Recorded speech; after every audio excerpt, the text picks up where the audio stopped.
مرد حضرات کافی خوش ہوتے ہیں ان جملوں سے، کمسنا او ثلاث و رباع، دو دو تین تین چار چار شادیاں کرنا چاہو تو کر دو، لیکن وَإِنْ خِفْتُمْ، اگر ڈرتے ہو کہ عدل نہ کر سکو، فواحدہ، پھر ایک کافی ہے۔ صلوات پڑھے محمد و آل محمد۔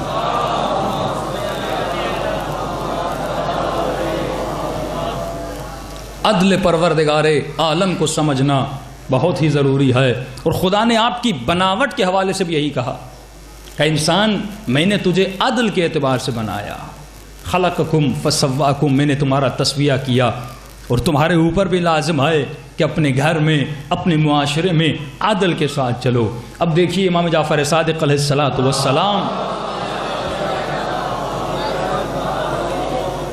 مولا فرماتے ہیں کہ اللہ نے تمہاری آنکھوں کو وہاں رکھا جہاں رکھنی چاہیے تھی، تمہارے کانوں کو وہاں رکھا جہاں رکھنے چاہیے تھے۔ اب تصور کیجئے اگر آنکھیں یہاں پر ہوتی تو انسان دیکھتا کس طرح، اگر منہ ماتھے پر ہوتا تو ہمیں حیوانوں کی طرح کھانا ہوتا، اگر کان آگے پیچھے ہوتے تو انسان کو اللہ نے بنایا پورے عدل کے اعتبار کے ساتھ۔ اب اگر میں کسی مسلمان کو کہہ دوں، عام سی مثال دیتا ہوا چلوں، کہ قبلہ کسی کی آنکھ نکل گئی، اب میں کہوں قبلہ آنکھ کی جگہ پر کان لگا دو، تو مانے گا کوئی مسلمان؟ کہے گا بھائی یہ کیسے بے وقوفی والی باتیں کر رہے ہیں، آنکھ کی جگہ آنکھ آتی ہے، جو آنکھ کا کام ہے وہ کان کا کام نہیں ہے۔ اگر کان کٹ گیا کہوں کان کی جگہ پہ ناک لگا دو، تو کہے گا کان کی جگہ پہ کان، آنکھ کی جگہ پہ آنکھ۔ جو آنکھ کا کام ہے وہ کان نہیں کر سکتے، جو کانوں کا کام ہے وہ آنکھیں نہیں کر سکتی، جو ناک کا کام ہے وہ کوئی اور عضو نہیں کر سکتا، ہر عضو اپنا کام کرتا ہے۔ تو ہم بھی یہی کہتے ہیں کہ معصوم کی جگہ پر معصوم کو بٹھا، عادل کی جگہ پر عادل کو بٹھا، عالم کی جگہ پر عالم کو بٹھا، جاہل کی جگہ پر جاہل کو بٹھا، جو جس کا کام ہے وہ اسی سے لے۔ اب اگر میں کسی شخص کو کہوں، اس کی آنکھ پر آ کر پھول رکھ دوں اور کہوں سونگ کے بتا اس میں خوشبو کتنی ہے، تو کہے گا قبلہ یہ آپ کیسی باتیں کریں، آنکھ کا کام سونگنا نہیں ہے، دیکھنا ہے۔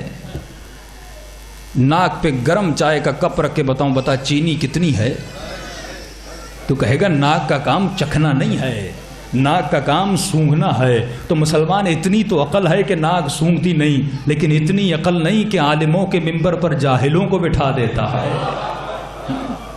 جو کام عصمت سے لینا ہے وہ تو کام غیروں سے لیتا ہے۔ تو اگر عدل الہی کو انسان سمجھ جاتا، اگر قانون عصمت کو سمجھ جاتا، اگر قانون ولایت کو سمجھ جاتا، تو انسان کبھی گمراہ نہ ہوتا۔ آج مسلمانوں کا معاشرہ ذلت میں کیوں پڑا ہوا ہے؟ آج مسلمانوں کا معاشرہ خواری میں کیوں پڑا ہوا ہے؟ کیونکہ انہوں نے معصوموں کے دروں کو چھوڑا۔ اگر عصمت کے در کو چھوڑو گے تو دنیا میں بھی بدبختی ملے گی اور آخرت میں بھی بدبختی ملے گی۔ یہی وجہ ہے کہ میرے معصوم امام فرماتے ہیں اگر دنیا اہل بیت کے دروازے کو نہ چھوڑتی کبھی دنیا گمراہ نہ ہو جاتی۔ آج ہم اہل بیت سے محبت تو کرتے ہیں، لیکن ایک جملہ کہتا ہوا آگے بڑھوں، معصوم فرماتے ہیں جس طرح مسلمان نبی سے محبت کرتے ہیں، کبھی نبی کی جوتیاں اٹھا رہے ہیں، کبھی اہل بیت کے نعت پڑھ رہے ہیں، کبھی ان کے لیے مدیح سرائی کر رہے ہیں، مولا فرماتے ہیں محبت بغیر معرفت کے بت پرستی ہے، محبت بغیر معرفت کے بت پرستی ہے۔ ایک ہندو جو کسی بت کی پوجا کرتا ہے، اس پہ پھول بھی چڑھاتا ہے، پتیاں نچھاور کرتا ہے، اپنا پیسہ قربان کرتا ہے، بڑے بڑے میل جا کر کسی بت کدے کی طرف جاتا ہے تاکہ مجھے زیارت ہو جائے، لیکن اسے معرفت نہیں ہے کہ یہ بت ہے،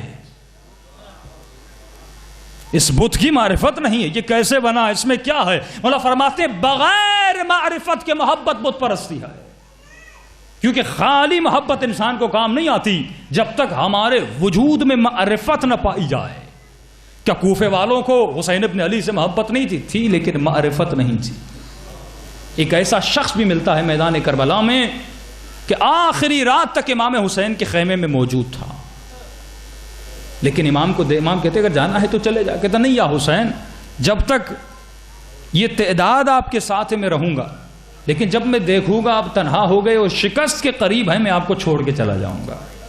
اور یہی ہوا، جب امام کے سارے اصحاب شہید ہو گئے، مولا تک و تنہا رہ گئے، اس وقت کہتا حسین مجھے اجازت دیجئے مجھے جانا ہے۔ کیونکہ میں آپ کی موت دیکھ رہا ہوں، میں آپ کا مرنا دیکھ رہا ہوں، میں مرنا نہیں چاہتا. یہ شکست ہے، کیونکہ امام کی معرفت نہیں تھی، محبت تھی. جب تک محبت تھی ساتھ تھی، لیکن جن کے دلوں میں معرفت تھی وہ یہی جملہ کہتے تھے کہ موت کیا ہے؟ فرمایا احلا من العسل، شہد سے زیادہ میٹھی. جن کے پاس معرفت تھی، ہاتھوں میں ہتھکڑیاں ہیں، کمر میں لنگر ہے، پاؤں میں بیڑیاں ہیں. کہ مولا سجاد کا یہ جملہ رونے کے لیے کافی ہے کہ کوفے سے شام، کربلا سے کوفہ، مولا فرماتے ہیں میں رکوع کی حالت میں گیا ہوں. لیکن اتنی مظلومیت کے بعد بھی ایک جملہ فرماتے ہیں، جب بی بی زینب کو مسخرے طور پر